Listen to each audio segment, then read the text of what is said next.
Our homeboy Duke is waiting in the waiting room. Oh, okay. How long has he been in? Has everybody gotten a chance He got here to first. look at the website Yeah, before? I did. Sweet, sweet. It's a college. I get it. College in North Carolina. What? That's who's coming in, right? Sweetheart. Some Duke guy. Duke College, yeah. Legit. I guess I could just intro and then we could let him in. Do it. So. Hey everybody, another week, another episode of Grandpa and Chill. I'm on with our amazing producer, as always. Sierra. My blood relative, I've known him since I was a little kid. Grandpa. And our amazing co-host. Hello, Phines. We have a really exciting guest today, a man named Duke, who is Thank you. running for local office in Sacramento. So we have not met him yet, but I'm super excited to. There you are. Oh, I thought we'd have to do the show without you, Brandon. Mm-hmm. Podcasting will be a thrill. Grandpa and Chill, grandson and friends. Podcasting Grandpa and Chill will be a thrill, grandson and friends. With your hosts, Grandpa Barton, Brandon Fox, Finest Jackson, and Sierra Dawes. This is Grandpa and Chill.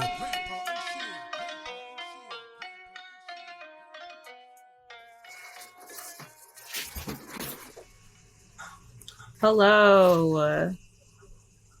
Hey, Duke. Welcome. How you doing? Good evening. Good. Thank you so much for coming on. You found us through Instagram, actually, right? Yeah, through Instagram. A friend of mine, Melissa Magonzo, is on your show. Melissa. Yeah, Melissa is fantastic. Oh my gosh. Yeah. The most cool, positive person ever. See. Oh, yeah.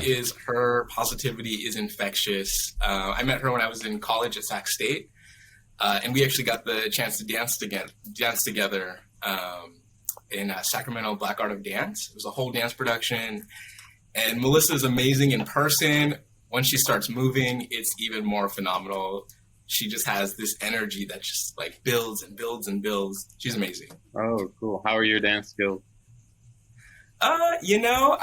In college, I trained every single day. I had classes from African Caribbean to ballet to modern dance. It's been a few years.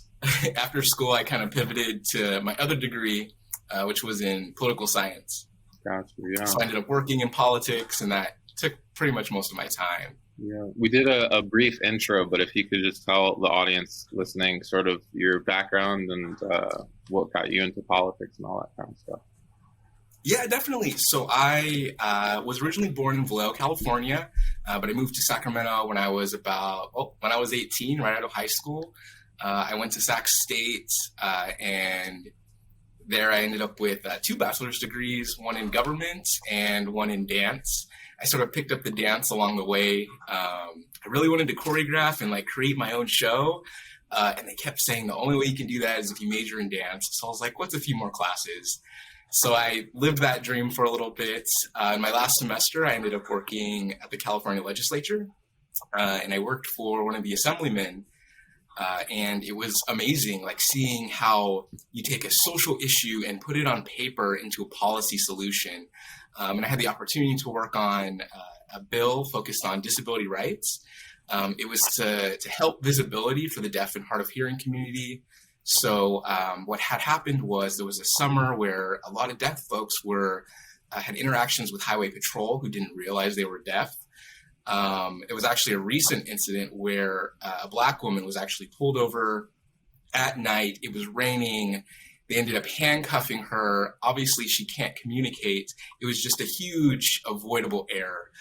So this bill would have added sort of a little symbol onto the registration card of deaf individuals and kind of let EMS and fire know.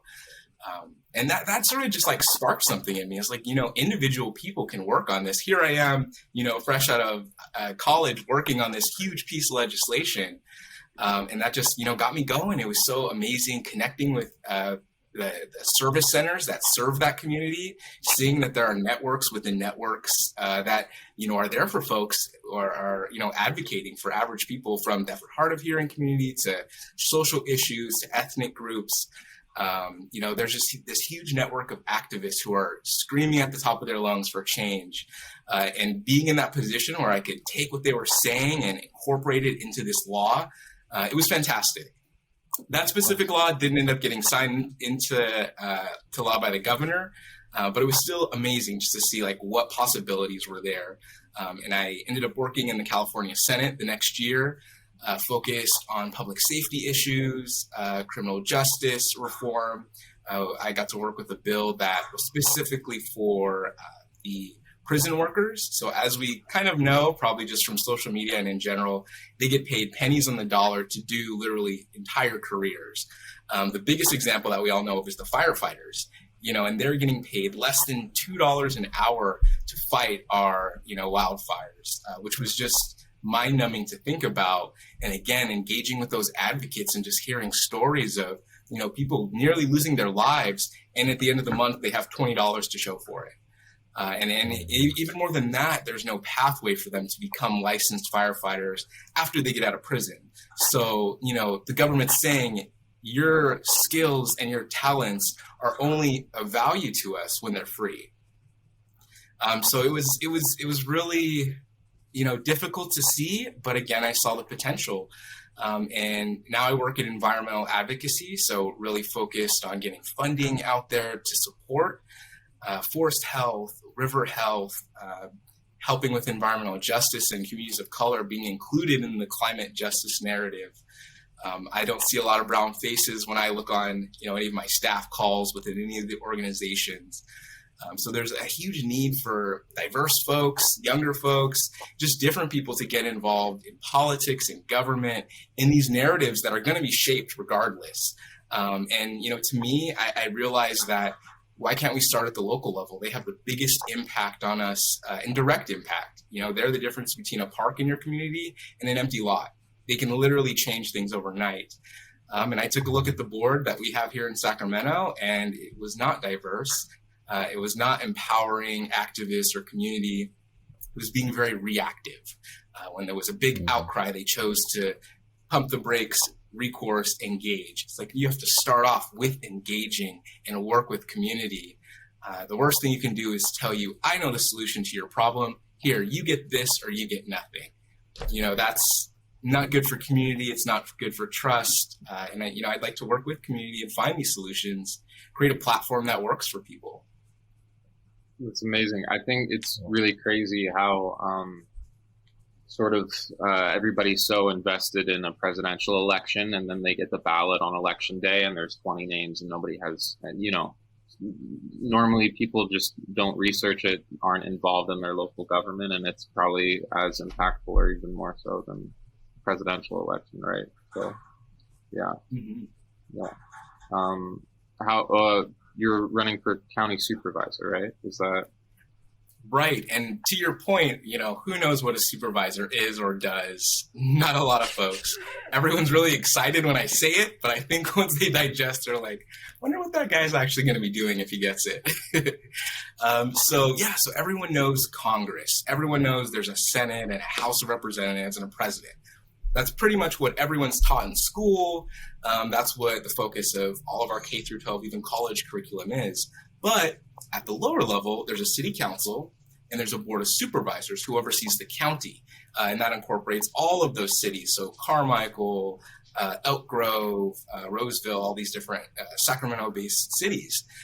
And they have the bigger budget. They have almost $4 billion that they oversee, and it's everything from behavioral health to the sheriff's budget, to the DA's budgets, to all the welfare agencies, from foster youth payments. All of that is through the county. And it's sort of this unchecked box that everyone kind of just lets sit there. And what has happened historically is people sit in these seats for decades and decades, and there's no challengers because no one's engaged to know what is a county supervisor. How can I impact that? So, it's kind of a twofold mission. One, campaigning to be supervisor, but also trying to get folks excited about wanting to know more about what does a supervisor do and what can they do for me in my neighborhood. If you can ask the right questions, you'll get some of the right solutions. Awesome, yeah. And I was trying to find the legal name of a particular company the other day, and I went into the county and didn't realize how many departments there are and sub-departments and everything, and an awful lot. But you do the budget, but if it's for a city like, say, Sacramento, doesn't the city council there determine the budget, or does the county itself determine the budget for somebody like Sacramento or, the larger city? Yeah, so technically the city oversees the citizens within the county line. And you may drive over the county line and think you're, still in Sacramento, and you're not. You're now in an unincorporated area, which is outside of that county line that's sort of cut and gerrymandered to this weird shape. So the Board of Supervisors oversees everything not within the city lines, and they also oversee the county budget. So there's a city budget and a county budget, even though they overlap because they serve the same citizens.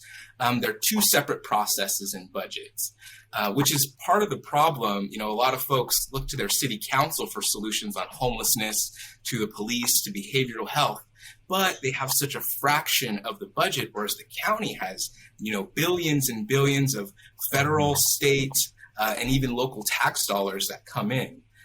So there's overlap. Historically, they don't communicate. It's mind-numbing to me to think, how can you serve the same citizens and not want to coordinate your efforts? But they don't. And that's also something that I would like to see a change and just a shift in narrative. It's so like, well, we're going to solve this, we're going to get this going, and you do what you can do. But, no one really wins in that situation. Do you work for the county commissioners, or how are you? Who do you represent? The commissioners of the county? Oh, like my day job, or as a supervisor? As a supervisor. Okay, so as a supervisor, I would sit on a variety of boards and commissions. And I would also appoint folks to those positions. So like the land commission, you have behavioral health boards, different organizations like that. I would choose those members from my district. And I would also sit on a variety of different boards like transportation, sanitation, environment, climate, things like that. So we sort of have, I think there's 10 to 14 different boards and commissions that we serve on, each individual supervisor. But they represent one solid district of Sacramento. I have a question. Okay, so I was looking on your website and I was reading about your green equity plan. So I was wondering if you could just, for the sake of the podcast, if you could just talk more about it and maybe like specifically what kinds of benefits that the Sacramento people will get if you can achieve this plan. Yeah, I mean, the biggest thing, we throw dollars at climate change, which is, to me, kind of like the war on terror. It's just this invisible enemy that everyone knows is there, but we don't really know how to allocate those funds. And my idea of a Green New Deal for Sacramento is a visual deal. You can drive from the Pocket area to the west. Within 5 minutes, as you're driving to the east, the tree canopy stops. You start to see empty lots. You see trash. You don't see grocery stores anymore. You might see one every 5 miles. Literally, it's an instant visual impact where you can see where the funding stops. And the same thing is true for parks, for even street maintenance. It's just the quality goes down. And my idea of a Green New Deal really incorporates thoughtful urban planning where we can get trees, where we can get female trees that bear fruit. That's another big issue with cities and urban areas. There was like the sexism that went on in the early 1900s where most trees, especially in Sacramento, are male and they produce pollen, which is why everyone gets so many allergies in Sacramento. But if they're female trees, they'll produce fruit, which obviously is another form of equity and health equity in a lot of these areas where I'm thinking of, where can we do the most impact in changing the landscape? And that's really the heart and soul of my Green New Deal, adding parks where communities are asking for it, cleaning up those areas that have just been left with trash for years. I've talked to folks who are complaining about the same streets, same row of trash for years and years. They're saying they're calling the city, they're calling the county, and it's just not a priority. So it's really engaging people, seeing what they want to see. If they want a park, let's build a park. But more than anything, investing in the tree canopy, investing in trees that bear fruit to help some of the health equity. It's all connected.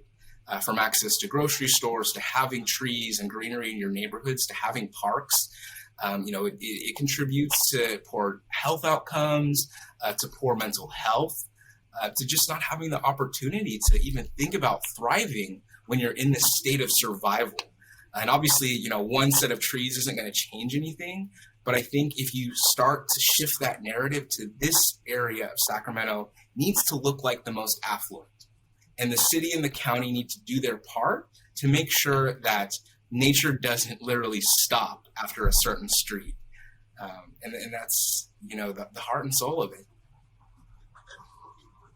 I never knew that trees had like a sex. It's a recent thing I learned about. I never knew that. Can you change the sex of a tree? I don't think you can change the sex of the tree, although I'm not an herbologist or any sort of plant expert.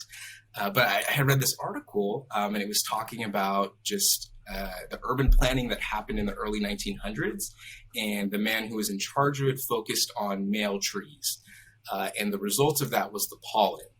With female trees, you'd have the fruit. So I'd assume you need to plant new trees to ensure that they are the ones that bear fruit and not just contributing to our allergies every year. It sounds to me like you're running after a very big job. Yeah, and very big job. Yeah, and it's tough running for any position because everyone wants you to solve the world's problems. And at the county level, you can't do it. But I will say the county can have a role in every single systemic problem we have. And they can offer a solution, even if it's just part of the conversation, they can do their part. And there are a lot of areas they haven't even done that, which is frustrating for me because, I look at it as you should go so far that you have to go to the state legislature and say, hey, we've done all we can do. We either need more funding or more powers to get this going. And we've never got to that point of someone being creative and just having that much audacity to say, wait a minute, this structure is no longer serving us. This plan that we've been working off of just doesn't work. Can we start from scratch? Nice. Where do I start? I think it's funny about the trees. And I mean, it's funny because it's believable. And it's so ludicrous that it's not believable at the same time of like, I could honestly see somebody going, all the male trees. Let's just keep them going because, they're probably the tree patriarchy. I don't know, whatever. But it is also very, but it's so funny because it's so ludicrous that it's there. I don't know where to start, man. There's so much, especially with people doing politics on the show. Like, I kind of want to know. I know it's probably cliche. You've probably done it many times, but kind of want to know why, like, what brings this special person in front of us that gave you this this personality to make so much change and have so much audacity, like you were saying, to come out here and do it. Like, I'm interested in knowing a little bit of. You don't have to go like super duper into your like origin story, but I want to. Yeah, I mean, what drives you? Yeah, so I can't pinpoint the exact moment where I had sort of a shift. But I was young. I grew up in Vallejo, California, which is very, very, very similar to Sacramento.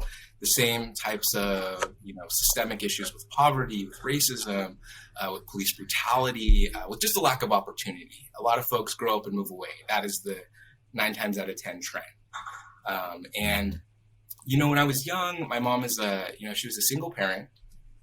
And, a lot of times she didn't have the capacity being younger to really give me the, emotional attention, parenting and being there and being present with me, which I don't falter for. I mean, young parents, my mom was 16 when she had my brother, and my grandparents sort of said, you can stay, but your child can't. So she had to grow up really fast. And she had me, in her early 20s. So she had a second child, really young, never had an opportunity to get sort of that emotional understanding. And of course I can look back and sympathize and understand, but really young, I knew that I would have to advocate for myself. And I got involved in a lot of music opportunities at school. And through those, I was able to take leadership positions. And that's where I learned sort of to have dignity and honor and, understand the value that I can bring to the table, that I can actually do so well that I can teach others. I can do so well that this teacher, this person will place faith in me to, make sure people are practicing, to lead a rehearsal. And that just instilled so much confidence in me, and it carried me through high school, carried me into college. And being at the Capitol and, having this feeling that I knew I was worthy, and seeing folks in the building who weren't living up to what I knew government could be. That was the most frustrating thing for me working in the Capitol. You walk up these big marble stairs. It's beautiful. My heart was filled with just so much, hope and really just excitement. Walking into this building, I was like, yeah, I work here. Yeah, I'm a legislative staffer. Like, I'm going to work on laws today. I'm going to talk to constituents and, direct them to services. And it was just so exciting. And then I would see these legislators follow the campaign contributions. When it counted, they went with the folks who were paying for their campaign. When it, really counted, they weren't vocal. And it was so disheartening.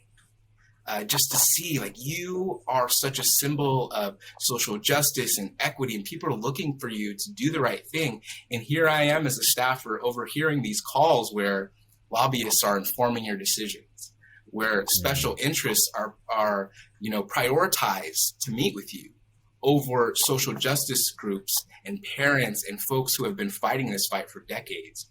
And I, one, knew I could do this job. Two, I knew I understood policy and legislation. And three, I told myself that when it counted, I would make sure that I was on the right side of things. One or two checks is not going to make the difference of a whole campaign. But that issue is someone's life.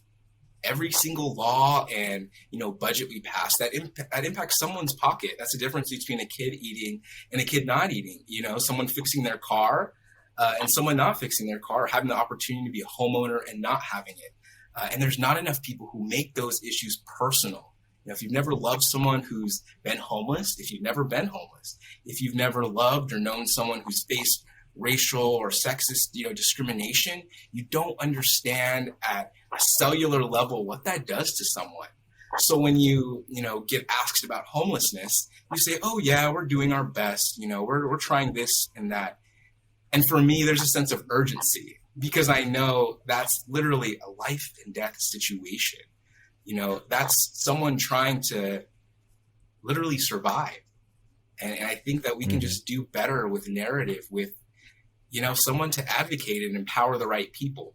And I, woke up one day and said, I have the audacity today. And I filed the paperwork, opened my committee, and I said that, regardless if this person has been challenged in the last 10 years, I'm going to be that person. And I'm going to step up and make sure that I'm successful so that when I get there, I can appoint the right people to those boards and commissions, younger, diverse folks, people with new ideas, people who aren't just satisfied with, checking a box in their career. Like, I want to see transformation, and that's only going to happen if we take those seats. We can only shout so much. Wow. Yeah. You said something interesting that I just want to get into too. This because about like experiences of being around people that are disenfranchised or having trouble, and you really I can feel it when you speak. What makes me think that you've been around a lot of people that are in urban environments and homelessness and anything like. Is that true, or do you have experience volunteering or have you been homeless? Or you seem like you're speaking from a place of like experience And just, Yeah. have you? So growing up, a lot of family friends stayed with us a lot of different times. And for me, I was always like, yay, my friend gets to stay with us. Like, he's here for 2 months, 3 months. And I've experienced this maybe with 5 different families.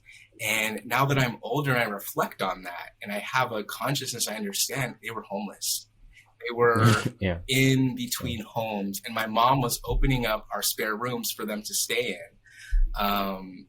And it at the time, it didn't resonate with me.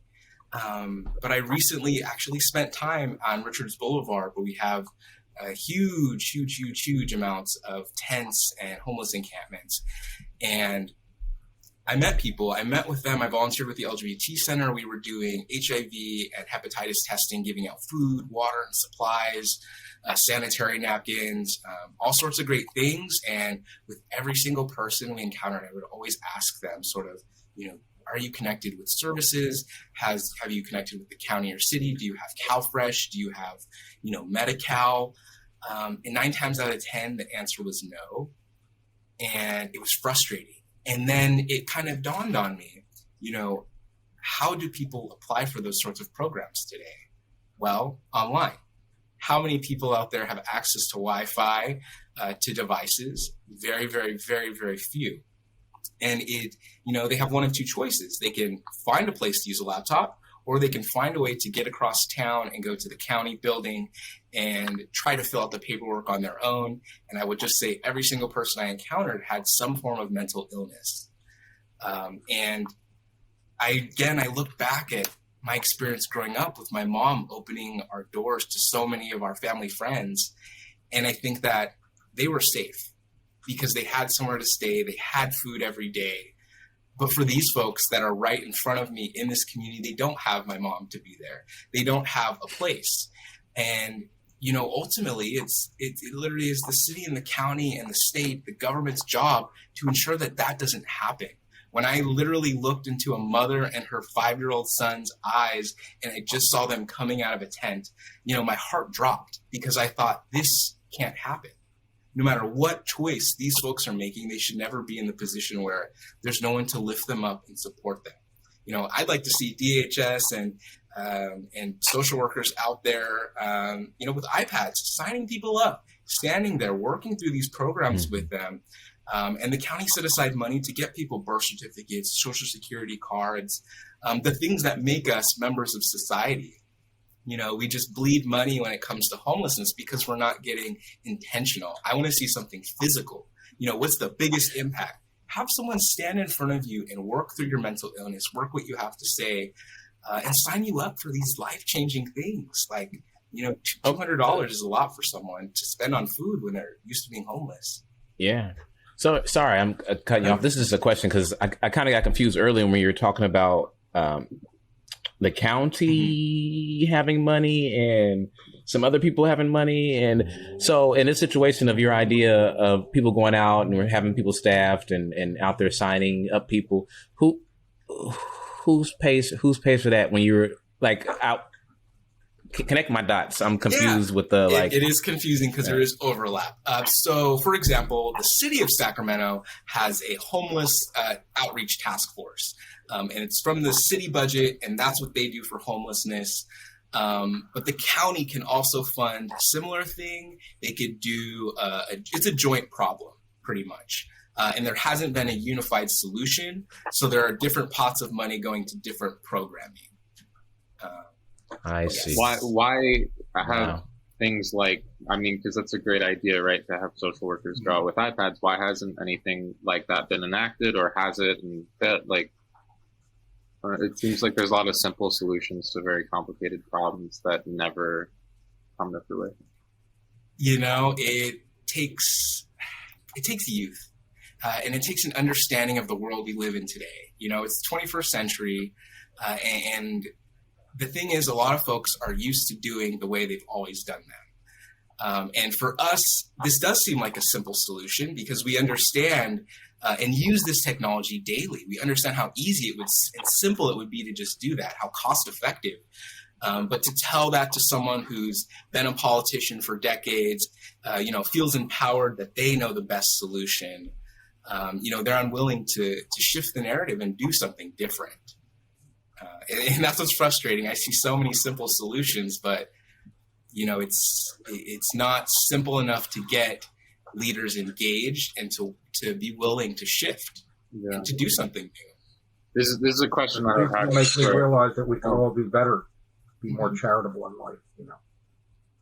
I just wanted to say, before you mentioned a lot of politicians not sort of living up to their role, or jaded, or getting cynical, or especially the thing that you mentioned about these lobbyists and special interest groups and campaign dollars and all that kind of stuff. I mean, can you explain that to me? Like, I'm 5 years old, because it seems very complicated, and I mean, I don't see a way to escape it if at every level of government politicians are falling to this, because the people that get elected are the people that have the money, right? So. Mm-hmm. Okay, I would say that if I talk about influence, which is what I mean by lobbyists, as monopoly money. It means nothing. It starts at zero from the beginning. Now, me as a politician, I can take this $1 and say, your value is now worth $500. Your value is worth $100. So I'm going to prioritize the voice of this person who I have decided can either benefit me or looks good to have on my side. And I'm going to listen to them more often than I'm going to empower those folks who can't really do for me in the same way. It is a barrier, one that is tough to overcome, which is why we don't have such a robust progressive government. But it's not impossible. AOC, she's the prime example. She raised a whole lot of money, was a bartender, and knocked out a powerful incumbent who had every sort of agency and organization on their side. It's possible, but it does take grassroots organizing, getting folks excited, and getting enough people to feel like they can be a part of this narrative. It's definitely a huge hill to overcome, without taking those association dollars and lobbyist dollars. What do you think? This is a little off topic, but what do you think about a two-party system that we have, Democrats versus Republicans, and that's it? Yeah, so I'm a registered Democrat, but I don't feel like I had a lot of choice. I don't think that the dual government serves really anyone who makes less than $500,000 a year and is, non-diverse. And it's tough because you're forced to sort of funnel every piece of who you are and what you believe into two boxes. And then if it doesn't fit, you have to go back to the top and say, okay, well, what are the big things that they care about? Because now I have to choose those. And, I know people who hate abortion, so they decide to be Republicans. But socially, they align with Democrats, but they feel like that's such a hot button issue that they can't get over it. And that's the unfortunate side of politics, because, other countries have 15, 20 different parties with totally different platforms. And with those systems, you can find what works best for you and who's going to speak your voice. And now we're sort of diluted down to, well, we take what we can get. Which is the beauty about the county, because it's nonpartisan. So I can choose my own platform. I don't have to subscribe to any pre-written narrative. I think you still kind of get a sense of which way people lean. But as far as a platform, I can choose that myself. What do you mean by it's nonpartisan? Like, when the people in your county get a ballot, it's just a list of names, or how does that work? Exactly. There'll be no D or R or I. It'll just be my name, my profession, and then my sort of written statement. Very cool. Yeah. Are you having issues in your area with regard to, people trying to overturn votes or keep people from voting? It seems to be a big national issue. I don't know as far as Sacramento. I wouldn't necessarily say that, not explicitly anyways. The one statistic I will say is that we have about 150,000 voters, registered voters in South Sacramento. It's about half the population here. Of those that vote in off-year elections, which will be 2022, on average, 30,000 return their ballot. So it's sort of a half of a third, and then you have those 30,000 plus voters deciding who gets to be supervisor, deciding who the city council person is. So I don't see any deliberate efforts to dilute the vote, but something's definitely happened to have, less than half the people here voting. And of those half, not even a third really are engaged and care enough or are able to return their ballot. Do you think that we're going to be able to get enough voters interested, get them out during the off-year national elections to hold on? I know I'm kind of jumping around to the more of the national issue, but to hold on to the House, the Senate. I'm very concerned right now that we may not be able to hold on to the House and the Senate. I think the key to that is having diverse and young people running for city councils, supervisor, commissioners, those positions that everyone's like, I don't really know who that is.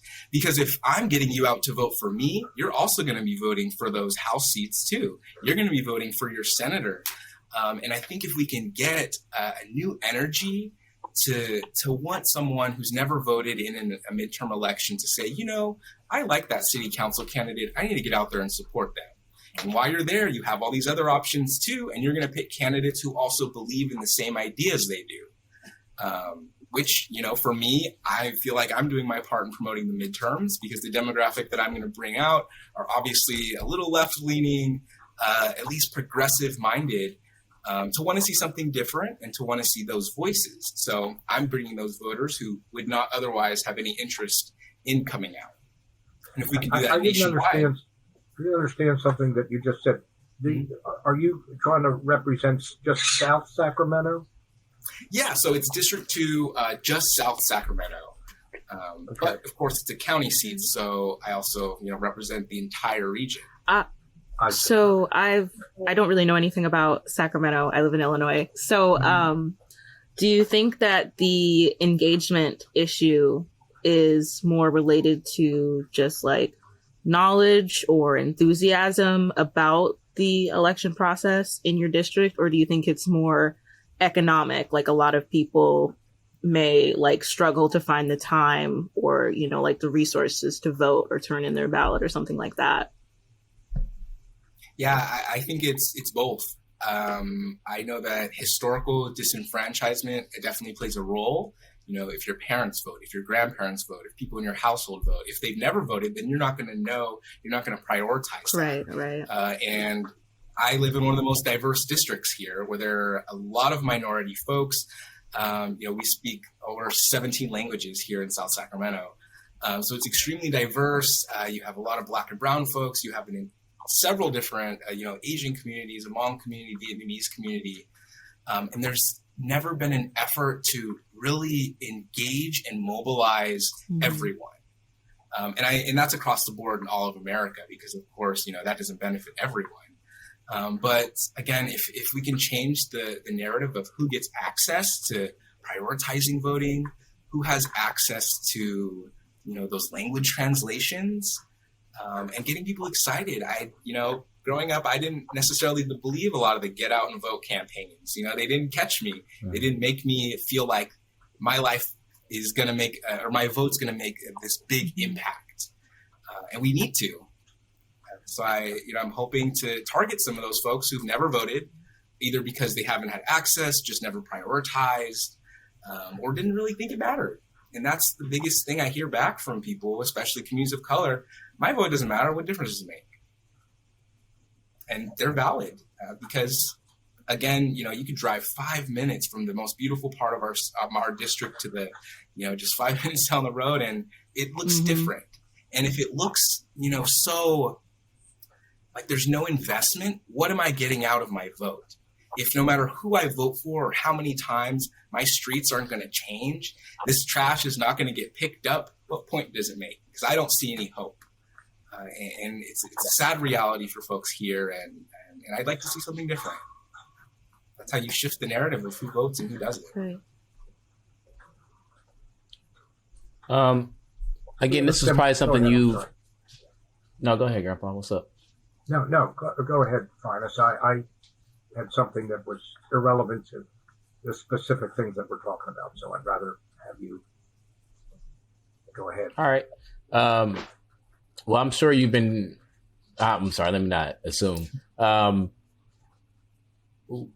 back to the firefighters and the ones that were there, that were at the volunteer or they were in prison or whatever. Anyways, California's on fire. You know, it ain't getting no better. And especially disenfranchised areas that you're just talking about. I'm sure those are going to be places that are going to be even more hurt by the heat and all the fires and all that. I just want to kind of hear you kind of go more into that, because it seems like it's going to probably be a pressing issue here really soon. Yeah, I mean, I walked outside now and it literally smelled like smoke. So there's a fire happening somewhere close by. And, you know, that same thing happened last month. It's a very real reality for us. And of course, those folks who don't have, you know, tree canopy to even mitigate some of this, who don't have air conditioning, who don't have, you know, air purifiers and whatnot. The city and the county have, you know, offered cooling centers for when it's really, really hot. There's supposed to be a network of places you can go if when issues like this happen and there's smoke and the air quality gets so bad. But it goes back to access. You know, how do people get there? Yeah. Our district is the most traveled through bus. What are people going to do? Get on the bus and hope their stop is near one of these cooling centers or areas where there's, you know, it's tough to think of what the county can do because it's this large issue. But we can prioritize people. We can ensure that the infrastructure is there to where you can call a number. If it's smoky outside and you have no way inside to purify that, you should be able to call someone and they should be able to take you somewhere. I'm just sorry. This is all silly questions too. Maybe the wildfires for Sacramento. They don't. Besides the smoke, is there any chances of Sacramento catching on fire or what? I mean, yeah, not yet. It's mostly air impacts. It's either coming from the north or coming from the south. I see. Pretty much since I've lived here for the past 10 years, it's only been the smoke that we get. Okay. I used to go to the movie theater during hot days in the summer because they were air conditioned. How much were your tickets, though? Right. They're $20 now per person and in the afternoon. Drop us off when I was 5 years old by ourselves. AMC A-list. Three movies a week for like $21. Give everyone an AMC A-list and then give them a bus fare. Does your AMC have chicken and waffles? It'll be okay. Mine used. I haven't been since the plague, but mine used to. Little chicken and waffle basket. No one asked for it. Speaking of the plague, what's Sacramento been like the last year and a half? Yikes! It's been quiet. It was interesting though. So I volunteered at some of the COVID distribution, or not, I shouldn't say COVID, the COVID vaccine distribution centers. We're not distributing COVID, right? It's the vaccine. Every person that walks in. Yeah, right. So that was probably like the most people I had ever seen in like 2 years, what felt like 2 years.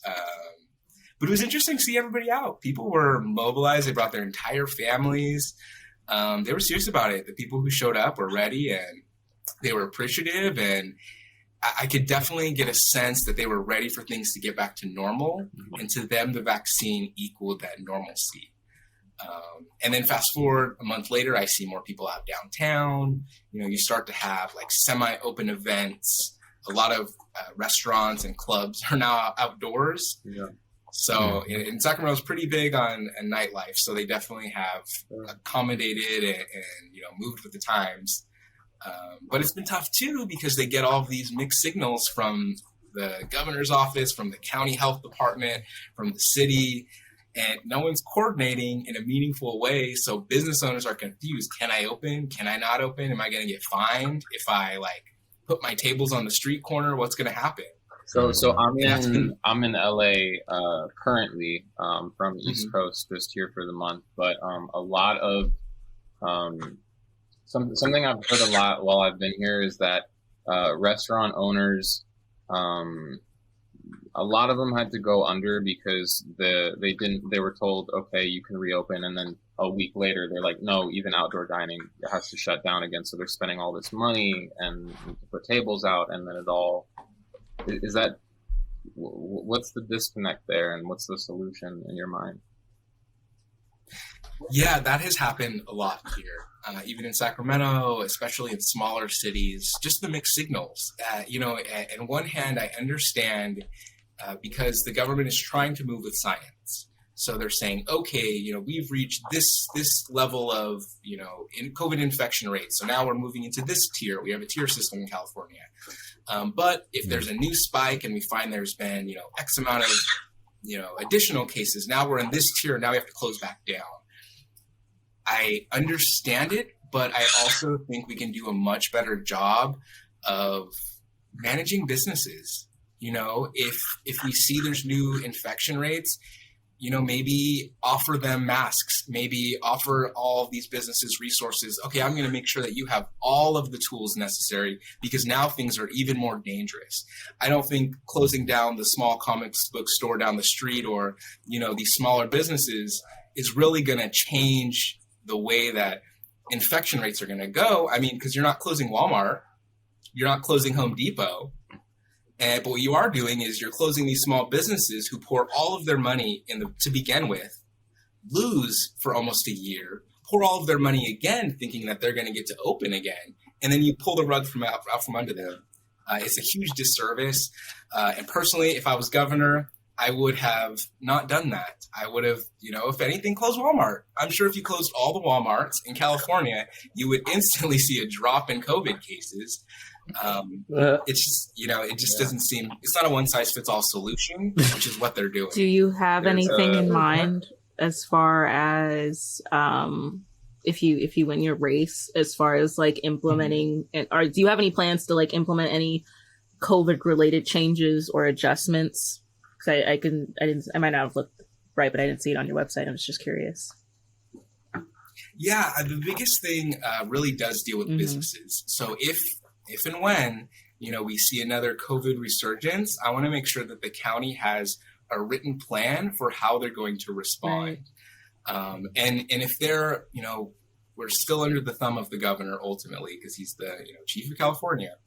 But at least for our county, we need to have a plan in place. So we don't have to just take the template. We can say, okay, we like what you're doing here, but we've engaged community. We've talked with business owners. This is what they can do. So this is what we're able to enforce. And I think that needs to happen right off the bat. Also in terms of COVID, we do need to have, a hard look at ourselves in terms of home ownership. We need to have a hard look at, what's the career path to city careers? Who are we engaging? Where do we post those job listings? Who do we allow have access to those first-time homebuyer workshops? So many people have lost their homes, they've lost their jobs, they're starting over, and they're reflecting on the systems we have in place and the things they're paying into. And folks are sitting back and saying, I'm not getting anything out of this. You keep talking about how you're increasing homeownership in the Black community or Latino community, but I don't have any pathway to homeownership. This isn't in my language. How am I supposed to engage with these resources if you're not telling me about it? If you're not in my community talking to me? Our county website is the most confusing thing I have ever seen in my life. And I can think of just being desperate and having to navigate this to get something, even if it's simple.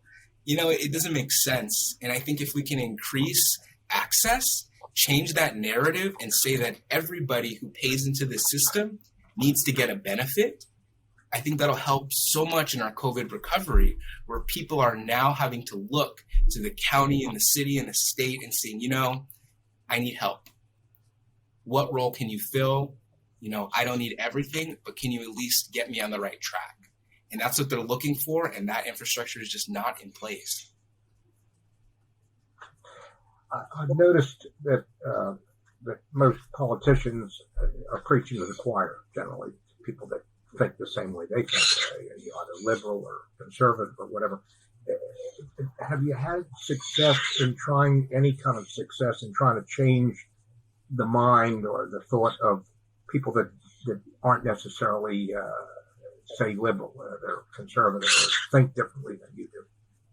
Yeah, so I mean, I've engaged so many community-based organizations, different, racial and ethnic group organizations, but I've also spoken with the sheriffs, one of the sheriff groups here, and the one thing that we talked about was homelessness. And that was literally the ground we stood on, because we all agreed that the way that we're responding is not working. The way that we're funding these solutions is just bleeding the county dry, and people are not seeing any sort of benefit. And these are, Trump supporting people. They definitely said that at several points in the meeting. But we only talked about homelessness, and that's what we agreed on. And the solutions that I was offering, talking about investing in transitional housing, in having a safe zone where we can allow homeless folks to be without being disturbed, without, with having a place to go, where we can connect them to resources, where we can give folks access to hygiene facilities, mobile showers, the things that give you back your dignity and remind you you're a person. And those were things that, all four of those conservative sheriffs in the room, agreed with. They wanted to see it. They wanted to see the county and the city do something about it. And I think that that's where I find those commonalities with people.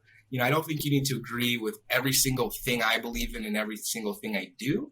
But I do know that if you talk to me and I'm not telling you something that you're going to get a benefit that you're not going to see, you're not going to endorse me. You're not going to, buy into what I'm trying to see. But if I can find those commonalities, you're willing to jump on board and say, at least on homelessness, this is where I can agree with this person. Something needs to be done. Correct me if I'm wrong, but the crisis in California is like unparalleled, right? Like San Francisco, LA, I don't know about Sacramento. Is it similar? Yeah. It's pretty bad. That is directly, it all ties back to local government, right? So what's going on in California where it's such a bad crisis in comparison to a lot of other cities? I know it's warm but the biggest, it's so expensive. That's the biggest thing. And it's not a year in the making. These things have been brewing long before COVID was even known as a word. And it really relates back to investment and where our dollars are going. Are we heavily investing in our community to make sure kids have access to college prep courses, to community, opportunities like music programs, dance programs, sports? Are we keeping our kids on track? We have so many universities and in college. I go to law school here in Sacramento too, in my last year. And, we have all these local institutions that are amazing, but we don't really promote that among our youth. We don't make them feel like this is where you can end up, and we're going to help you along the way. And it all cascades into folks aren't prepared into adulthood. There's no really opportunities for work here in Sacramento from government to minimum wage. There's no middle careers. There's really not. You can work for the state, the county, the city, or some private organization, or you can be a service industry person. And unfortunately, there's really no middle group of employment. And that impacts what people can afford, because the rent prices don't discriminate. Those are what they are, and they keep going up. And as more and more people lose their houses and, they're forced to live a homeless life, there's, again, no services to lift them up and pull them back into society. There's sort of a triage effect and a triage response of, oh, well, let's get you in a shelter. Oh, let's move you out of this neighborhood. It's a public safety threat now. But it's, how are you going to get that person to be a homeowner one day? How are you going to meaningfully connect this person with services that they need to become a member of our society? And I really don't think, until we really think in those terms and put the resources behind it, we're never going to cure homelessness in any meaningful way, because there's no pipeline to get out of it. Once you're in it, and it gets worse. And it was just driving to the area we were volunteering at. I literally drove down 2 streets lined with tents on either side, like sandwich, sardine. There were so many people. It was literally like another city. It was, and I just kept thinking, how did this happen? How does anyone drive here and let this happen? It can't. It can't. We have the same situation here in Philadelphia. Mm-hmm. We have a parkway that runs between the City Hall and the Art Museum. It's a very beautiful area, and it was just lined with tents. And somehow the mayor of the city ordered the police to get them out of there. I don't know what happened to all these people, but they're under bridges. They're all over the place. But this was just tent after tent, thousands of them. The sweeps are another thing. It's a horrible thing. Just someone telling you in 48 hours everything you own and love and that keeps you safe in this world is going to be thrown in the trash unless you can find somewhere else to go. And we're not going to actually tell you where that is. We're not going to connect you with the resources you need to find something better, but you can't be here. It's literally kicking the can to another part of the city to deal with later. It is just, and at one point I, hurt for the homeless folks who are doing it, but it can't be fun to have to enforce this either. It sucks because then who gets the bad rap? The police, because this is what they're doing. And obviously I'm sure, there are bad folks and good folks who might enjoy it, but I know for one, I have friends who are police and they would not enjoy literally seeing people crying and pleading not to have their things thrown in the trash. It sucks. And it's really the county and the city's fault for not having, for one, letting them get in that situation to begin with, and B, if you're going to take everything I own and everything I love, you better offer me something better. You better tell me that things are going to be okay and you're going to make it better. Because when you just do a sweep with no preventative services, no aftercare, you are literally just knocking down their human dignity. Like you're doing a disservice. Yeah. It's harm. It's an assault, and it should never happen.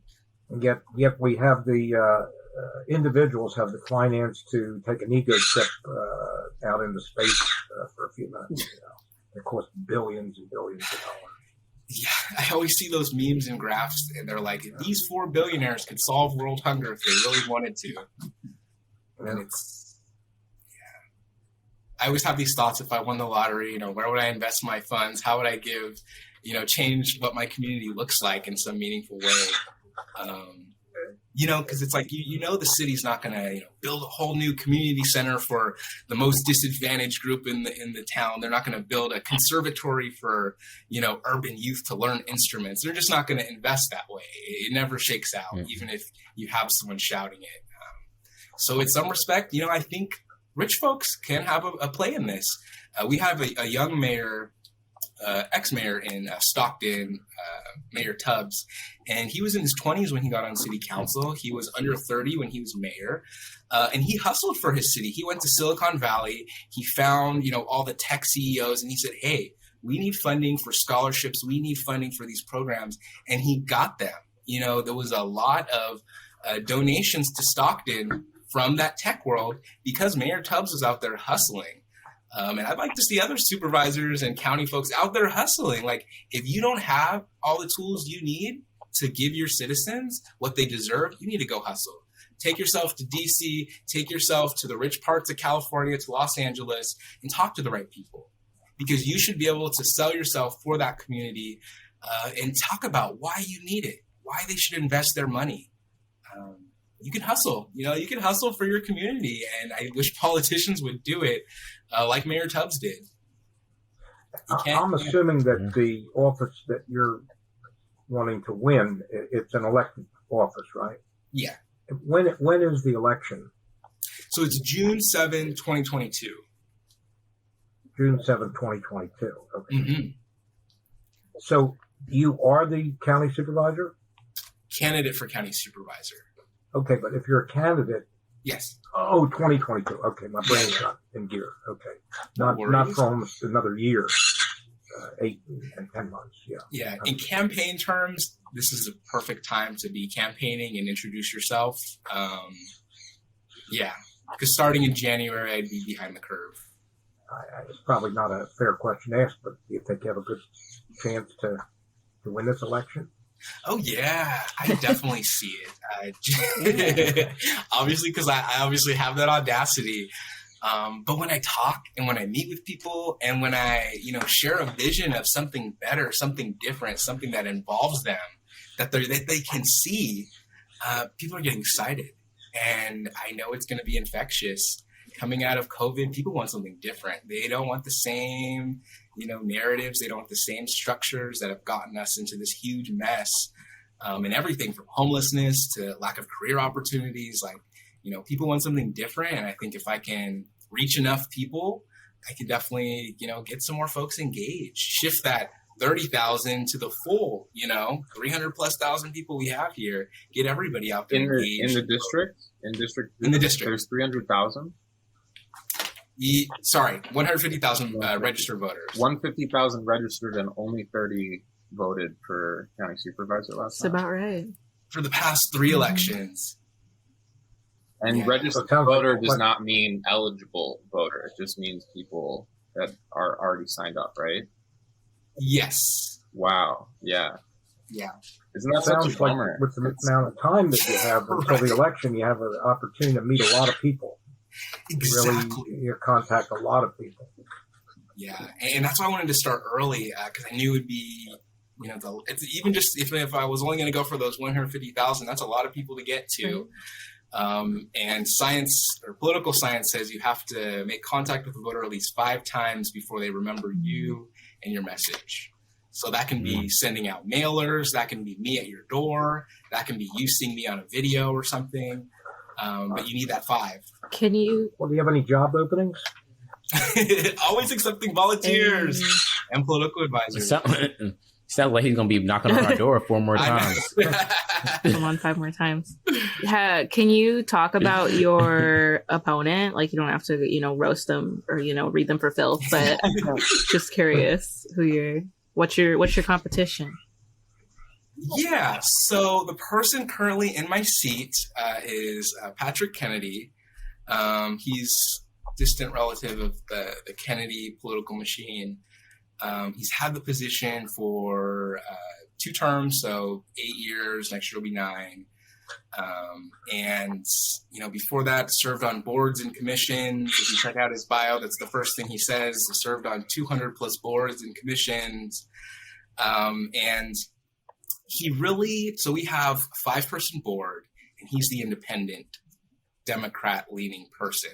So, we have 2 conservative-leaning, 2 solid Democratic-leaning, and he's that flip vote, which has been a huge problem. For example, when we had, obviously, the COVID crisis first happened, people were being evicted, all kinds of stuff. Our county stepped up and said, hey, we want to ban no-fault evictions. Who was the deciding vote? Who decided, let's not do that? Patrick Kennedy. And, it just sends such a strong message to community. And there were people there crying and telling their story of what is going to happen to them if they do not pass this. And for me personally, if any person, any human being was standing in front of me crying and literally pleading at this, and all I had to do was say yes or no, it's an easy choice. And there's also a SACB article that I found when I first started researching, who is this guy? What does he do? What has he done? And the article, the title is "The Biggest Political Disappointment in Sacramento." And it was a lot. It was from 2019, so still fresh. It was, and I was like, wow, let me keep reading. What did he do? And in the first paragraph, it says, he's not a bad guy. There's just something not quite right about him. He doesn't seem to pick a side. He's kind of elusive when it comes to media. And then when I meet folks and hear sort of their impression of him, then the roast starts. Because most people have a relationship with this guy. No.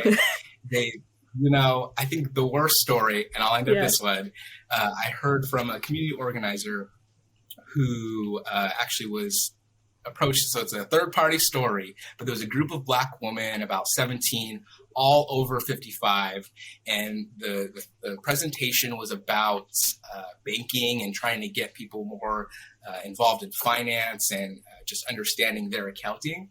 And he had the audacity to say to these Black women, that's why all of you need to stop hiding your money in your mattress and put it in the bank. And I was like, did you really? as a white cisgendered male who is privileged, obviously, from this dynasty. You know, he boasts, I think it's like 5th generation Sacramentan. That sounds to me like generational wealth. And then you have the audacity to say this to Black women, enforcing a stereotype. True or not, that audacity is the wrong kind of audacity. No, yeah, this is negative audacity. Yeah, it was definitely negative points. That's a new one. That's a new one. I hadn't heard. Yeah. I guess maybe that's just some California racism. I don't know. I hadn't heard that I'm stuffing my money in your mattress. I'll go look. I've heard it before. I like that. I'm gonna hang on to that. Yeah, but it's just, he's definitely out of touch. I see he's definitely taking the traditional narrative of the board. This is just a step in my career, somewhere where I'm going to hang out until I'm ready to take the next step. And that is the worst kind of ambition. Like when people ask me about my political ambition, it's not career-based. I want to drive down the street and see no change from the most affluent to the least affluent part of our district. Like that is going to be my career achievement. Like that's my ambition. That's what I want to see. Duke, do you need the party machine behind you to win an election, or is that not so important? It helps. So at the local level, there is the party machine, there's the labor machine. So labor, you have your central labor councils, you have your smaller labor organizations like the Teamsters, the local 100s, and those have the money. And that's obviously helpful and beneficial. And then on the party machine, you have Democrats and the Democratic clubs. So we have a lot of different Democratic clubs, from the queer Dems, the femme Dems, Black Democrats, young Black Democrats, Latino voter Democrats. And you want all these clubs endorsements because that, shows that you've empowered these communities, that they support you. So those are endorsements that I am going to seek. So I am, a registered Democrat. And I do need their support. I want their support, less for the organization and more for the actual people, because these people are politically engaged. They want to see something better. And those are the folks I want to talk to and figure out how do we do it together.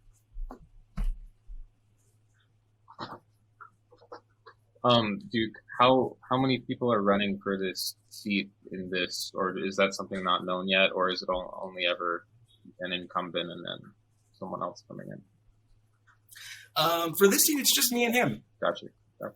Yeah, I think most established people who would run are unwilling to unseat an incumbent. They don't see him as, worth their money. If they're going to spend all of the money to do it, they're going to wait for an election that's an open seat or that they feel comfortable. He's, a mini titan. It is an uphill battle because he does have the machine on his side. As far as the Central Democratic Committee, so there's the Central and then all these clubs. The Central, I'm sure, will support him.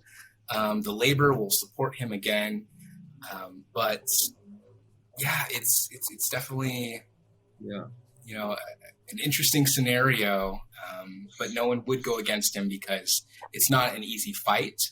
And for someone established, it could alienate folks. You're going up against another Democrat. You're going up against an established Democrat.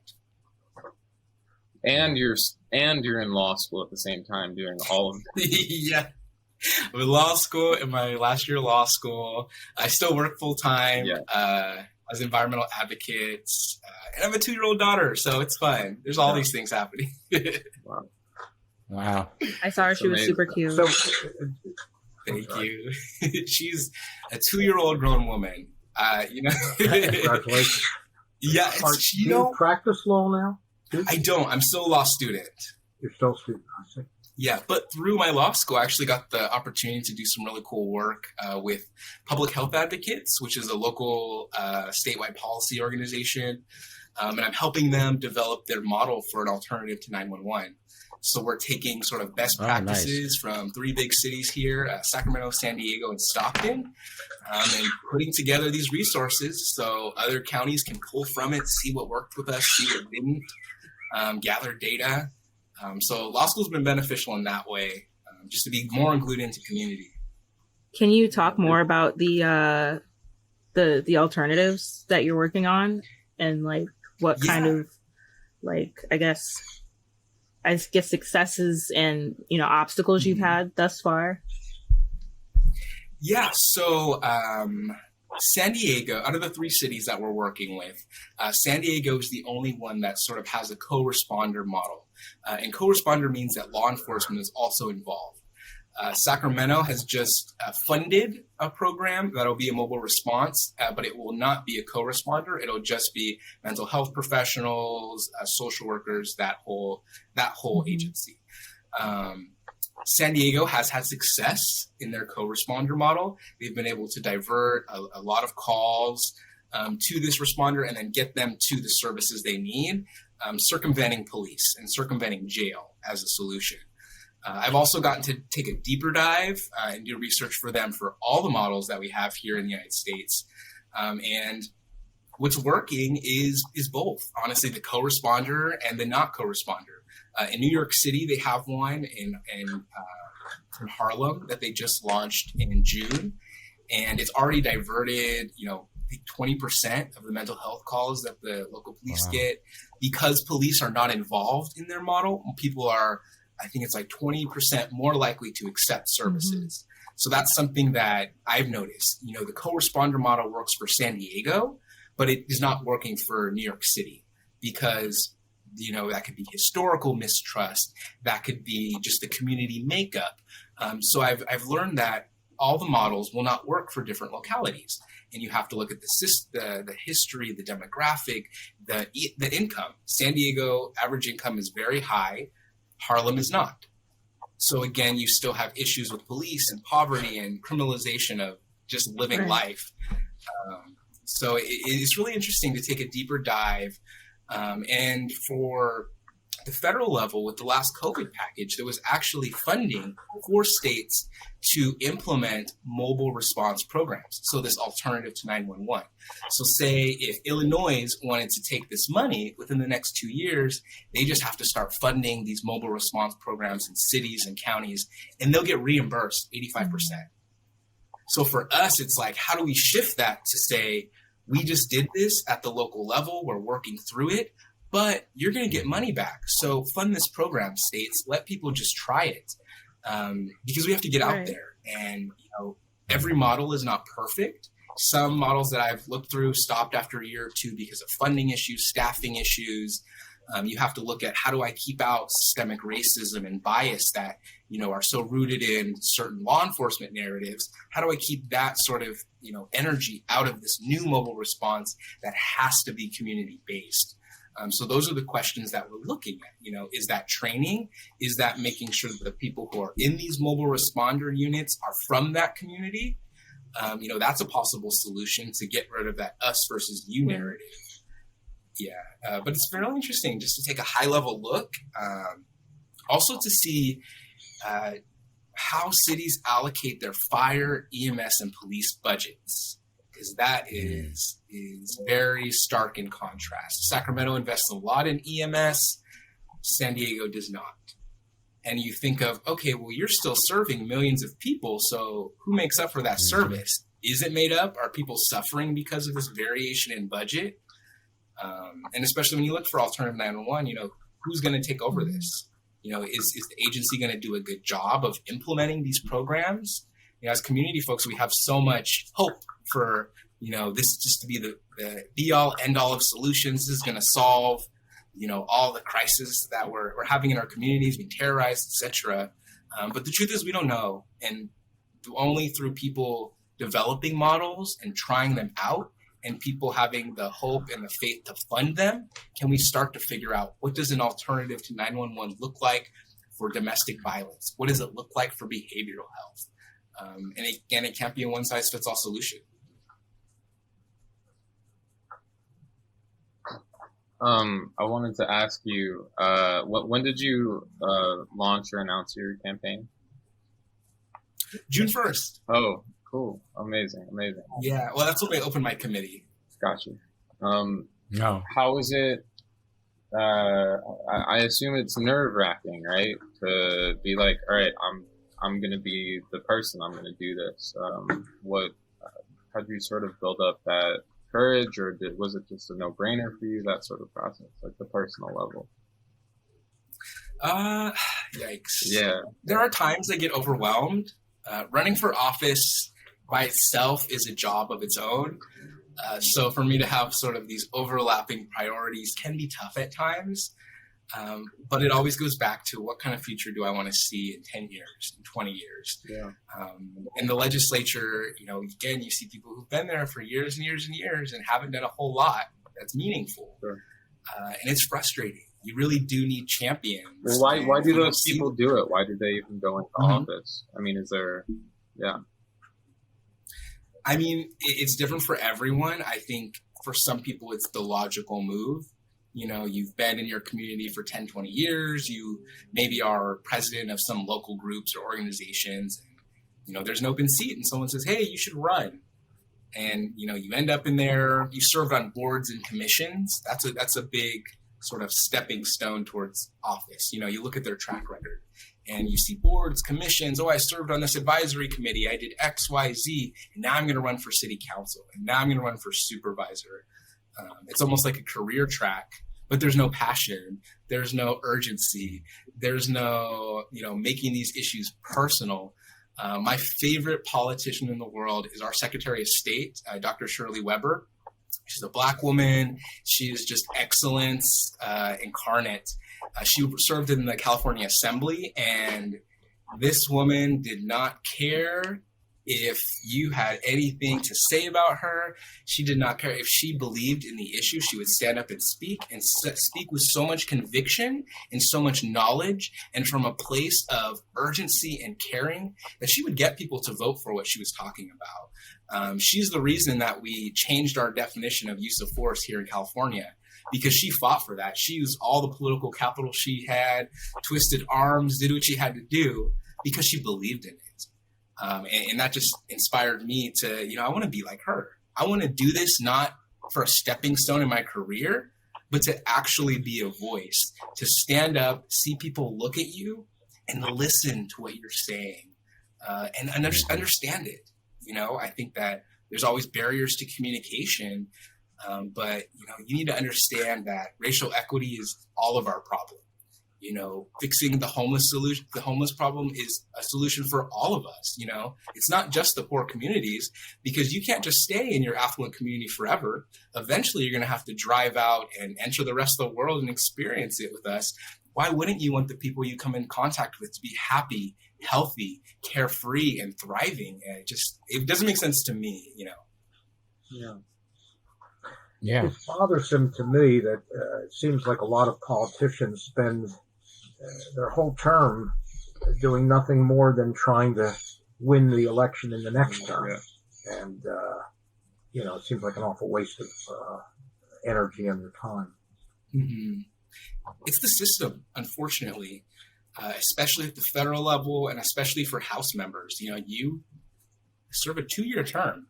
Your first year, you're in office. Your second year, you're back out campaigning. And you have to, because you won't win if you don't. There are certain aspects of running, like meeting with everybody, including the sheriffs, community organizations. You just have to meet with everybody because that's how you win. You get your message out there. For my position, to be honest, I am not looking past my first term. I know that might be, naive for those institutional folks, but, if I do a great job and people see me out there hustling, they'll vote for me again. I shouldn't. Not if you close down Walmart. Yeah, exactly. Yeah, Walmart won't vote for me, but if you want to open your own grocery store, you're going to vote for me because honestly, I'm going to be out there hustling. Hi, my name is Duke. I'm a South Sacramento Supervisor. How are you? We have an actual property for sale. You should come check it out. We've had people do that in our district, call up a grocery store, get a hold of the CEO and the chain and hustle and get them out there to see the spot. Boom, they had a grocery store because that one person decided to make a call. It seems like you could get to a lot of people through churches. Yeah. So, yes. And I did grow up religious. I grew up Christian until I was about 16 years old. And I think my cousin and I went to church together, and we sort of looked at each other at 16 and said, this church doesn't represent our values. They're very, very conservative, very, very sexist. And at young ages, we would sort of look at each other and say, why aren't women allowed to do these prayers? Why aren't women allowed to, be involved in communion or lead these courses or do anything? And no one had a good enough answer for us. So I shifted to school and education, and I've had like my own personal relationship with God. I think my generation, I at least think I'm spiritual. I would rather say I'm spiritual than subscribe to any sort of man-made religion. But I do have the one extra hurdle of being gay and also married to a man who's also white. So, so I've talked to a lot of Black folks. They love me. I don't think it immediately sets in that I'm gay. And I think it's a good thing because I feel like it's going to give folks a chance to reflect on their biases. If they like what I have to say, if they like what I can do for this county, then they should support me. Who I choose to be with, or my family shouldn't, impact whether they want me to lead them. But yes, I do plan to engage with churches. Anyone who will hear me, I'll be there preaching to the choir, it seems like, because everyone is on board. They see the same systemic issues. They're tired of inaction. And I think it's just so cross-cultural and cross-religious, just these issues, because no matter what religion you are, no matter what race you are, these are issues everybody sees. You either see a grocery store or you don't. You see an empty lot or you don't. What do you do to keep yourself in physical condition? So I actually shifted over to virtual personal training. So I did personal training like 3-4 years ago when I was in college. My personal trainer moved away, so I stopped. And the pandemic hit, and I was like, what is going on here? So I randomly messaged him on Instagram, and he was like, yeah, I'm doing personal training virtually. So I got a home gym, started to order a bunch of things, and it cost me about $500. But at the end of it, I had a weight set, I had a machine, and we work out 3 times a week. And it's been amazing. Yeah. Great. Yeah, it feels like he's there. You seem like you're very robust. That's what I'm asking. Thank you. Yeah. Grandpa was the pull-up record holder at his something. Okay. Somewhere. You could probably still be somewhere somehow, but I was the champ. Yeah, the record. The only thing I did do in the military, I ran they had to, before you went into mess hall, you had to do pull-ups, and I was very good at that, so they had me check everybody, which was not a good thing for me because I wasn't doing the pull-ups. So I wasn't keeping in shape. But other than that, no. What branch did you serve in? I was in the Army, but I was just in the National Guard. I trained with regular Army, 6 months active and 5.5-year reserve. I walked into the area where you sign up, and it said infantry, and I went with a friend of mine, and he said to me, "Don't you want to find out what that means?" And I said no. I learned the armory.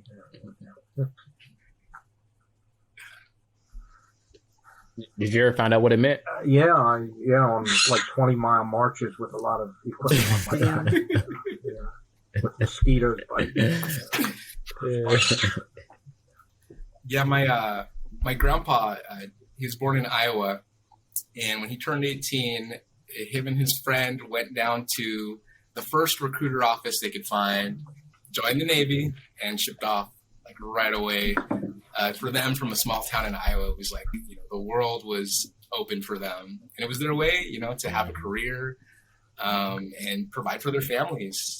Obviously, those opportunities aren't so set in stone anymore, but at the time, it was a great thing for him.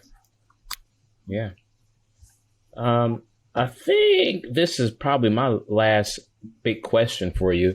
But it goes back to the divide between county and the government. I'm still kind of confused because there's so many different parts of it. Concrete wise, what do you think that you can do to bring you guys together? Do you have any ideas before? Do you have any ideas about what you want to do? Yeah, I mean, the biggest thing I see is the county and the city not working together. They're approaching it the same way the state legislature does, where we have the assembly and the Senate. They do not coordinate. They hate working together. They cause problems for each other just because. It's just this childish narrative that gets perpetuated with new members, continues and continues. And I plan to change that. The minute I get into office, I want to start meeting with city council folks. We're going to have a new DA come 2022. I want to meet with the district attorney. I think there's 3 people who are registered for running and 2 of them are Black. So I could be talking with a Black woman or a Black man or an Asian man. We also have, so there's going to be diversity. There's going to be room for new conversations to be had. And I'm willing to engage them. I'm going to. And, people get in these roles and they're just kind of tunnel vision on, well, this is my board. No mudslinging. I mean, you can, but on my end, I'm not mudslinging. But is the Kennedy dude not doing it? Is he not talking to, is he not crossing the threshold talking to city council at all? No, you should, and it makes sense that they do, but it's not a regular basis. They do not coordinate efforts as often as they could. They don't have joint sessions together like they should, and it reflects. You have half-funded programs from the city that don't work out because you don't have the support of the county, who has the bigger budget. And the Kennedy guy, I should stop calling Kennedy. The Patrick Kennedy, he's not, but neither are his other board members, because they're stuck in the narrative and the system as is, which says that we're our own entity. We're beholden to our constituents. We're going to do our solutions. And it takes a lot to tell a politician that they're not right and they need to listen to some other voices and coordinate efforts. I really do just think you need someone more creative and more willing to throw out the system and try something new and have those tough conversations. Maybe you won't get the credit this time. Maybe the city council is going to get all the credit and you're just going to have to give them the money. And that's that. They're not willing to do that. That's something I would be gladly willing to do. Why not say, yeah, we did this together? That's just more powerful than, we are successful at what we can do. So it's a very pat yourself on the back kind of program, which should not be in government. Something that's crazy to me is when we get the ballots every 2 or 4 years for presidential, on the back sometimes there's policies that we get to vote for, and it's like always my favorite part, because I'm like, my vote counts for something that's going to happen, as opposed to a popularity contest where the most charismatic or whatever it is, most of the time the message gets lost, and it's not actually who is making the most change, but who is, especially, I don't know about at local level, but definitely higher levels of government. I'm glad you said that, because that was literally my favorite part about voting the first time.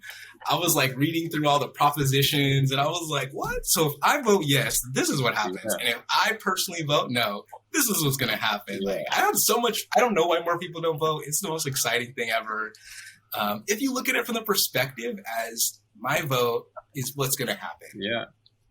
If I vote yes, then they're going to get money for bonds for schools. If I vote no, then we're going to save the state this amount of money. Like, I like that California writes it out. I'm sure everyone does, but that's definitely my funnest part too. Yeah. But like, what is the solution to, besides the special interest groups and sort of funneling money for campaigns, like personality usually wins out over, policy. Most people, besides a very few specific issues, don't take the time to even educate themselves on like what Biden's views are for this or what, Yeah, and that's the tough part of campaigning. Like, there are things you have to do. There are ways you have to do it. For example, Michelle Obama. She found out really fast that everything she said was not what people wanted to hear. She had to, funnel that through a narrative that people would be receptive to and understand. it really depends why you're running for office. If you're doing it as a vanity project, then you're, of course, just going to learn the system and do what works for you. But, if you can learn it and you actually care, we have a win-win situation. And I feel like those folks don't always run because they don't get in line with the system. They don't filter their message. They don't, cut things down into like a short speech that people understand. It sucks that you have to play by the system to change the system. Mm-hmm. Yeah, that is crazy because then you can't change. It's the opposite. Yeah. Because I wouldn't win if I didn't, do things that are characteristic of a candidate. I just wouldn't win because people's social perception of what should and shouldn't be is going to win out ultimately. Duke, I'm very, worried, frightened of the situation right now where the winning person, the other party doesn't accept the results of an election. This is very frightening to me. I've never seen anything in my lifetime like this. Maybe it occurred, but I am not aware of it. Yeah, it's disheartening. I think it really built into that. Even if they didn't, if you take it to the day before they denied the election, you can foresee that was going to happen because of the narrative that had been building to this point where, it's Trump or bust. It has to be Trump because that's the narrative that he's so well liked, that they had perpetuated and embodied and understood that he's going to win. It's not even a question. And I think that when it did happen and you start to see House members and senators talking about, well, maybe we should recount. And then you see the actual local government saying, well, we did recount, everything's fine. We don't know what you're talking about. You really realize that this is just a narrative. You're just trying to distract me. And what you're doing is you're throwing this entire system that normally works for you into disarray because this time around, it just didn't work for you. And you just can't accept it. And, a lot of prominent Democrats have spoken out about that. But it's, people should be talking about that. You can't say that because if we have the most, the best country in the world, the most secure elections, what does that mean for us if we can't even have a free and fair election? I remember when Al Gore lost the election on a very, very small margin. He got up and said, I lost, that's what it was. And it was a very questionable thing with I don't know if you remember the Chads and all that that was involved in counting the vote. But it seems today that one of the parties is not willing to do that, to just get up and admit, a loss, and wondering if this is something that's going to continue in our society and tear our whole system down, tear the United States. Grandpa Bart, do you recall the video we discussed a couple weeks ago about the white woman in the pink store? I do. Yes. That's essentially what's happening. So not like super new. It's not new. They're essentially it's just essentially a mob of people who are just really irritated that things aren't going their way and have decided to go the white terror route, instead of, it's the political equivalent of pretending to faint on the floor and then pretending to have a seizure on the floor of a panty store. Right. But it's very scary because there's a very large percentage of the population that are going off on this tangent. Kind of scary, I guess, but it happens all the time. I feel like it happens all the time in just different arenas. It's the pink store lady. People act out all the time when they don't get their way, and it's worked for generations. If we can't accept the results of an election, that's the end of a democracy. We've already been a kind of terrible democracy. We've been talking about, the way that you can just decide that you want to be responsible for thousands of people's lives and just kind of win the seat and just kind of sit there and ruminate. Or if, you get extra bored while you're there, then you can just, take some oil money, take some Walmart money, take some Bitcoin money and just say, hey, this works for me as well. This works in addition to my plan already. This is fine. It's, I don't know. It's to me, a very dangerous and sad situation. It's not new to me, I guess I should say. It's not new. I feel like maybe.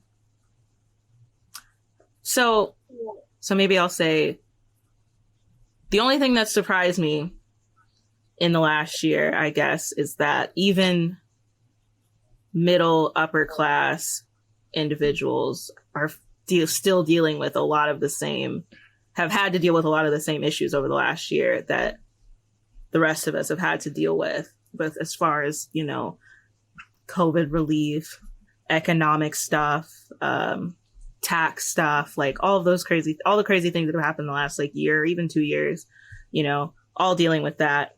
But then there's still like a level, but then there's still not at the same time, because then when we saw with, you know, on the 6th, you know, everybody just went home. I don't know. It's not new to me. The extra treatment, the special treatment isn't new to me. The reaction to not receiving special treatment when typically they would isn't super new to me. You know, it's just. Only thing that's new is that a cop went to jail for doing something bad for the first time. Not for the first time. I'm sorry. I'm so sorry. That was very general. It was the only time. I'm not surprised by any of this. I agree with you, Sierra. I'm only surprised that justice was served for the first time in a very, very long time in a public, in a big public area. Yeah, no offense to you, Grandpa, but yeah, this is nothing new. I mean, it's just more just that middle class and upper class white people are seeing it more, and going, "Oh my gosh!" You know, I was surprised. Nuts. The things that surprised me in the last year, I was very surprised that Trump lost. Like, I woke up I just went to bed on election night at like 6. I was like, I do not care. And then I woke up and I was like, I was genuinely shocked, because he did darn near everything he could and he still somehow lost. Actually impeccable. The other thing that surprised me was when that grown man went to jail for murdering someone. I was very surprised that he got any time, got almost a substantial amount of time. That surprised me. Other thing that surprised me was last summer when, I saw, you know, a whole bunch of different white people getting beaten in the streets when they were protesting last summer. That surprised me. Between that and, you know, the way that we're seeing a lot of different Republicans behave regarding the election, you know, those two disparities really shocked me. When I saw that in the last summer, I was like, wow, even y'all are out here. So it's really turning almost into more of a class thing than a race thing in a lot of regards, because I'm like, if y'all are getting beat out here, there's no way. we need to rework our solutions here, because the whole game is changing. And I'll say too, it's like all relative too. So it'd be what's the word? I don't know, hypocritical of me not to like hear people out that are like seeing stuff for the first time and seeing how bad things are. I hear you. Yeah, but can you point out any other election where the person that was defeated didn't get up and that's talking about presidential elections, didn't get up and accept their loss? To me, it's not about the election. I mean, if we wanted to take an election, for example, we could take 2008 when Obama was elected, and then all of the Senate Republicans decided to say, oh, what's that? You want to accomplish a single thing? I don't think so. And they went out of their way to block, obstruct, filibuster, and do everything they could, not because they thought that he was doing something bad or that they thought that he was going to, you know, suggest nuking a hurricane or injecting bleach into sick people, or that they thought he was going to pretend to go to Puerto Rico to help support them during, you know, a natural environmental crisis and just do free throws with paper towel rolls. Not anything like that, but, you know, he's trying to provide healthcare. He's trying to, you know, provide phones for people who don't have them so that they can get work and they can have internet access and those kinds of things. And they just said, I don't really care if it's helpful. It may help all of my constituents. It could help 65% of the people that bothered to elect me, but I just don't want to do that, because you're a black man, and I know my grandpappy didn't, you know, raise his empire just so that you could be president, you know? Like, that's what I mean when I say it's not new to me. Like, that level of entitlement and that level of just obstructing things and being the opposite of beneficial for anyone around you, like, not new, you know? Yeah, and Obama was balanced. He was very balanced in what he did. He wasn't way off. Who was before Jimmy Carter? Someone didn't sign the paper. You know how you're supposed to give a note to somebody when they become president, and you know how Trump didn't do it this time. He was like, "Fuck that guy." I think there was somebody else that did that recently. That's as much as I can think of someone saying. I think you're right, Grandpa. There hasn't been too many people going, I'm not going to not be the president anymore. Or we don't accept the election. I mean, I don't think that happens very often. Of any instance in the United States where the losing candidate would not accept his loss. I don't know of any. Now, what you're saying is very true, Sierra, as far as the Senate, the House blocking what Obama or whatever, Democrat wanted to do, but that's a different issue. And Obama was able to get through the health care. Probably he would have done a lot more had he had more people on his side in the Senate or the House. But yeah, dude. I wonder if. Oh, sorry. Go ahead, Brendan. I was just gonna say, do you all think? Grandpa, do you think that Obama would have had the same experience if he had been white? Everything else is the same, his beliefs, the way he spoke, the way he looked. But if he had been white and perceived white, do you think that Republicans would have opposed him so fiercely? Do you think that people would have been so against him if he was? I don't know. He was very much in favor of social programs, and Republicans were very much in favor of making the rich richer. And, and I think that the tax issue and those are very important to Republicans. They don't want to spend the tax dollars on social programs. They want to spend it where it helps them.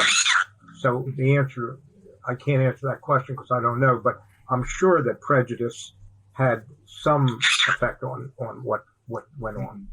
Yeah, something I've learned in politics is that there are racial dog whistles within policy. Even when people talk about social programs and welfare, there's a picture that comes to their mind. So they can say, I'm against. Obviously, I'm not taking to what you just said because what you said is very valid. Republicans are not in favor of social programs and investing. But for some people who use those narratives, it's a racial dog whistle. So instead of saying, I don't like people of color and poor people, I'm going to say, I just don't think everyone should be taxed. I think people should stand on their own 2 feet. I think we need work requirements if we're going to give people food stamps or welfare. And you can take a policy perspective, but if you really unwind it and look at who they're talking about, who benefits from these programs, if they're people of color, is there a hidden racial motivation behind what they're believing? And that's always something that I like to unwind and figure out with people. Do they really believe the policy positions they're saying, or is there some bias or experience that has shaped who they are? I have a Black Republican friend, and she was the funnest person to talk to. I love talking to her about policy because if you unwind it, her perspective is based upon her experiences that have happened to her. They're based upon specific historical instances that have made her join that party. And the fact that she can articulate it in such a way makes me wholeheartedly believe what she's saying. And I understand it. I may not agree, but I understand. But there are those who would just use those policy positions to hide behind their bias and their racial intolerance. And I agree with that. But percentage-wise, it probably does affect minorities more so than the white population. However, there's a lot of white people, poor white people that are having a tough time in life.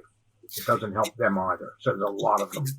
Exactly. And I there's think more of them collecting, on welfare or whatever it is than there are minorities actually. Exactly. Which begs the question: why is that not the image, the Pictionary image of welfare or social services or different social benefits? Is why isn't that poor white person the Pictionary image versus a person of color? Yeah. Yeah, there definitely has to be a way we can go about talking about this, because the more I get into studies of gender too, because I used to think this was only no offense to my white people in here, only a white people thing where they kind of like renege on situations where they're like, yeah, I don't know about, if racism is a thing or whatever. And I thought that was like, I really had a problem with it at first. But then as I'm learning more about I'm a man, right? And I learn about gender, and I learn about my privileges and the privileges I have. I talk to other guys, and it's hard for them to swallow that pill too. It's a lot of always like, what about me? That type of thing. So I think it's something that we're all of us have to look at self-awareness, because we all have privileges. I mean, we're American sitting on a computer right now, talking to each other. We're very, very, very privileged. And, I just think we should, come to terms with that a little bit. I think America would do well if we could come to terms with a lot of the, just being shitty people. We're shitty people. It's okay. It's all right. I'm glad you brought up gender. The fastest growing prison population is women. 94% of criminal cases in states are resolved in a plea bargain. So if women are the fastest growing population who are going to prison, that means that prosecutors are sending them to prison in 94% of the time in plea deals. And you sort of unwind, well, what's the demographic of prosecutors? They're all men, almost 90%. So there is sexism at play, implicitly or explicitly, whether it's, oh, you're just a woman, so you're going to get the years that I give you, or it's, could be racial lenses. But the fact of the matter is, women are now the growing population getting incarcerated, all colors. Criminal justice reform now impacts an entire gender. So it's finding those commonalities and seeing that this is all of our struggle. Mm-hmm. Maybe we can just get AI to do it for us. That's the problem. It's a problem. Facial recognition, it's racist. Yeah, I know. Whoever programmed it, there's no answer. There's no right answer. Well, just meeting you online, Duke, you certainly seem like the right person, like you can handle the job of, that you're running for the position. I appreciate that. Absolutely, yeah. Yeah, I'm going for it. I wish you the best of luck on it. Let's see what... we'll be watching for it and hope you'll come back on our program again. Yeah, of course. I'll make some waves, come back, tell you all about give them. us updates. Mm-hmm. Yeah, it sounds like you owe us about 4 more for people to remember you. So right.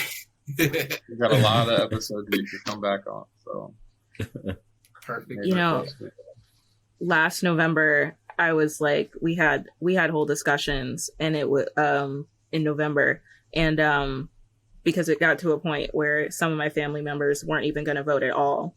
And, I was telling them, because we were talking about top ticket, I was like, there's all kinds of other things down ballot that you need to worry about, that you need to vote for, because, sometimes, if you don't get enough votes, you just drop off, all these different things. I was like, you just need to do it. And they're like, no, well, I don't really care about that, or I want to care about that, but I don't want to vote this top ticket, and blah, blah, blah, blah. And I said, well, you don't have to do that. But if you're, not satisfied with either of your top picks, at the top of the ticket at like the presidential level, the only way you're ever going to be satisfied is if you keep engaging in the whole political process, which starts at that lower level. And you want to find people in your community that are running or may run and say, hey, I want you to represent me. This is what I want you to do. This is what I want, your values to be, or this is what I want your goals to be in office. This is why I will support you. And, they work their way up the ladder as far as different positions and levels of power. And that's how you get to have, a top ticket candidate that you can be proud of and actually want to vote for. So I say all that to say that I think it sounds like you're doing a great job, and I admire a lot of the stuff that you're working on. And you're one of you sound like you do a very good service to your district, your area. Thank you so much. Yeah. Definitely trying to be as community focused as possible. It's a campaign. I'm going to have a platform. I'm going to have a voice. Might as well use it as intentionally as possible. And do the most good. I have a year till the election, win, lose, it's going to happen. And I want to see, I plan to do neighborhood cleanups, park cleanups. I want to see something physical change. Even if I don't get the spot, at least I know my campaign gave back the entire time. Mm-hmm. What made you want to come on Grandpa and Chill, dude? I saw Melissa's segment, and I love Melissa, and anyone Melissa endorses, I'm always here for, because she is energy at its purest, and I just totally trust her, and I love the segment. Yeah. See? If I was in Sacramento, I'd absolutely vote for you, and this is going to make me look out and want to make sure I vote in my local elections coming up. So. Melissa blessing us even when she's not here, like Melissa's like, it's her way. Yeah, and Mutual Fools. I mean, thank you for being on the show to be able to, experience and witness somebody that. I honestly make sense that Melissa, because you're just trailblazing. So it's gonna be great. It's gonna be great. Look forward to empowering the urban youth, and it sounds like stuff. It's so funny. As soon as stuff that you're saying, like about driving in I'm from Indiana, and I lived in a area that was getting gentrified as I was living there. And I kept saying a lot of stuff that you're saying, but I didn't do anything. I was just like, oh, wow. Look at this town. Look at this. Look at things are just going. Things are just, right. Damn shame. Oh, man. But so it's always cool to see someone actually doing it and actually making the paces for it, because it's tough. That's so true. I do that every day. I'm like, this sucks. These roads are terrible. I love it. We always it seems like winning in politics is as difficult as like in the entertainment business. It just seems like it's a tough road. And you were it's essentially a small business. You were involved in both, right? Dancing and yeah, and it's I think having an arts background, I played music when I was younger. I did dance in college. It gives me a more human perspective. I was blessed with the dance program. Obviously, Melissa was in it too. It really just taught us to value the person, beyond their abilities. It wasn't about who had the highest kick, who was the most flexible. It was about creating something with the person standing right next to you and giving them as much a part of the creative power as you did. And just to do that day after day after day, it just gave me so much empathy and respect for people. I don't have to know your experience to treat you with the utmost respect. And that's what dance teaches you. It gives you that human perspective that you otherwise wouldn't get. And now I'm in law school, so it's not like I'm going to be a professional dancer, but those skills and those life lessons, they just stay with you, and I think all kids should have some experience, whatever they're into, just an outlet. We're not just our careers. We're a full, multifaceted human being who needs outlets, engagements, and, opportunities to explore. And dance has been that for me. It's been a form of meditation. Well, it's been a delight for me meeting you online. This has been a very interesting podcast for me. I hope you'll come back. Definitely happy to come back anytime. Yeah. Sorry. We always do last thoughts. Do we want to do it today? I kind of did. I already gave my last thought. Yeah, beat you to it. Yeah, that's good.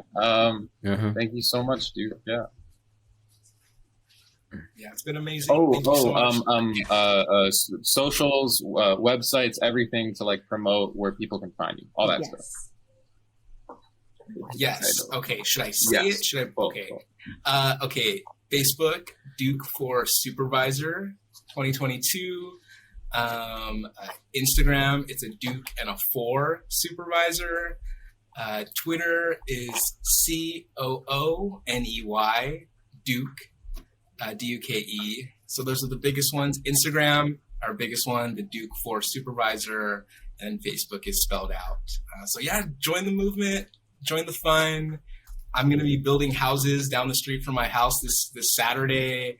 I was at a shoe drive a couple days ago. Even on the campaign trail, it's so fun being glued into all these different moving pieces and helping out, I was definitely like you all, just, seeing the issues, complaining about them, having long talks and discussions about what I would do if I could. But I'm going to make sure I can now. Love it. I'm here for it. Yeah. Thank you so much, and that's our show. Podcasting with Grandpa Bart and Rosie, always on his shoulder. This is Grandpa and Chill. Grandpa and Chill is brought to you by your hosts, Brandon Fox, Bart Frank, and Phines Jackson. Our producer is Sierra Doss. You can find episodes old and new on Spotify, Apple Podcasts, Google Podcasts, and more. Subscribe to our YouTube channel to watch the show, and follow us on Twitter for behind-the-scenes moments you can't get anywhere else.